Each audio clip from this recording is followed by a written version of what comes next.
देखो guys, as a engineer मैं बहुत अच्छे से समझ सकता हूँ कि हमारा नॉन टेक्निकल वाला पोर्शन कैसा होता है, लेकिन अगर हमें सीबीटी 2 तक अगर पहुंचना है तो उसके लिए हमें नॉन टेक्निकल एग्जाम जो हमारा सीबीटी 1 है वो हमें देना ही पड़ेगा।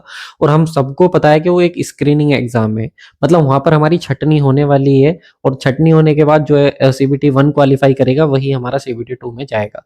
लेकिन इस बचे हुए टाइम में हम लोग सीबीटी 1 की कैसे अच्छे से तैयारी करें जिससे कि हम लोग सीबीटी 2 तक पहुंच जाएं, और उसके बाद फिर हम लोग अच्छे से अपना मेंस एग्जाम की तैयारी कर लेंगे, क्योंकि वहां पर तो हमारा सब्जेक्टिव पेपर होता है और कुछ नॉन टेक्निकल आता है, तो वहां पर हम लोग इजीली कर लेंगे। लेकिन वहां तक पहुंचे कैसे, इस बचे हुए टाइम को हम कैसे यूटिलाइज करें, तो ध्यान रखना है इतने कम टाइम में सिर्फ एक ही सब्जेक्ट है और वो है मैथमेटिक्स आप लोगों को, जो बहुत अच्छा स्कोर करा के देगा, मैथ्स और रीजनिंग।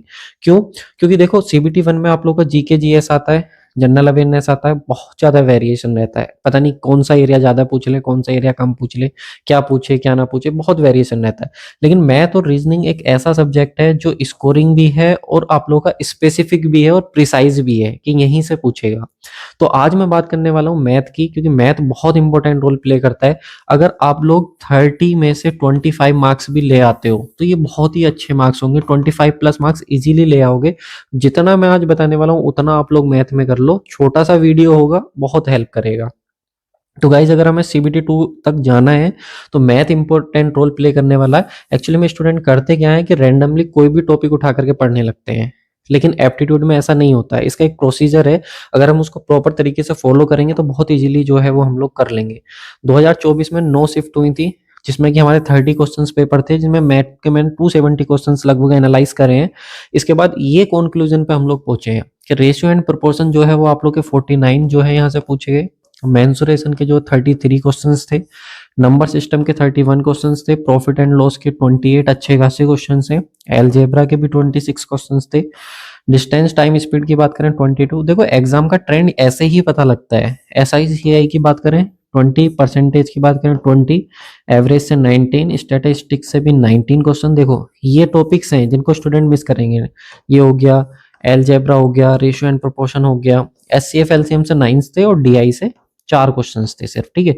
तो ये क्वेश्चंस हमारे जो है वो पूछे गए। अब आपको करना क्या है, देखो स्टूडेंट का क्या ना, सबसे पहले भाई आपने फाउंडेशन तैयार करनी है अपनी। और फाउंडेशन अगर आपने तैयार करनी है तो उसके लिए 2 चैप्टर बड़े इंपॉर्टेंट हो जाते हैं अर्थमेटिक में। एक होता है रेशियो एंड प्रोपोर्शन और दूसरा होता है परसेंटेज। क्यों?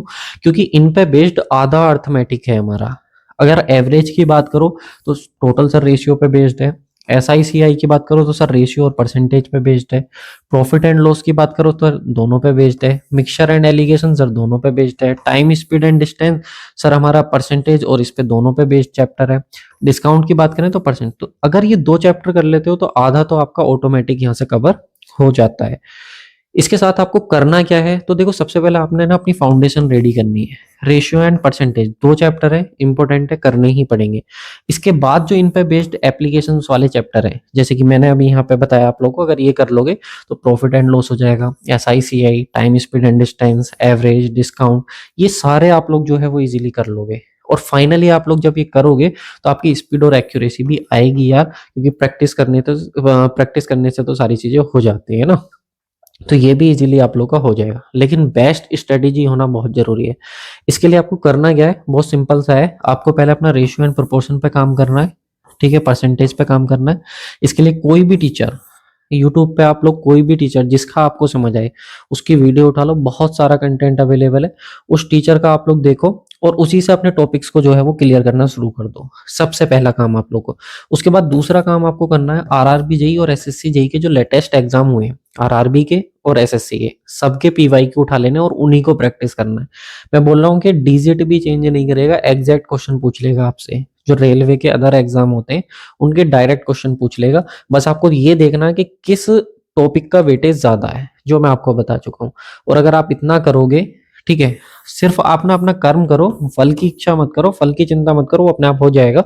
आप सिर्फ कॉन्सेप्ट पे काम करो, अपने एक्यूरेसी पे काम करो, और भाई स्पीड जो फ्रूट है वो तो आप लोग को मिल ही जाएगा, फल तो आप लोग को मिल ही जाएगा। बस इतना कर लो।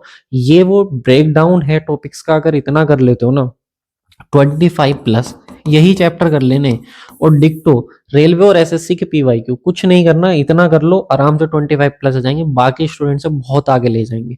और जब आप एक बार सीबीटी 1 कर लोगे तो फिर तो सीबीटी 2 इजीली हो ही जाएगा। बाकी आप लोग के लिए मैं 2 सब्जेक्ट, एक एनवायरमेंट है आप लोग का और एक आप लोग का कंप्यूटर, ठीक है। इनकी छोटी-छोटी क्लास दूँगा 15-15 20 मिनट की, जहाँ से क्वेश्चन डायरेक्टली पूछे गए हैं। पीवाईक्यू और उसके चारों तरफ का जो एरिया है, तो वो सब मैं आप लोगों को कराने वाला हूँ, बहुत मज़ा आएगा। चैनल को सब्सक्राइब करके रखो, वीडियो अच्छी लगी हो तो लाइक कर दो, क्योंकि ये वीडियो आप लोगों को लास्ट मोमेंट पे बहुत हेल्प करने वाली है, जो बचा हुआ समय है उसमें। मिलते हैं नेक्स्ट वीडियो में, तब तक के लिए बाय, टेक केयर।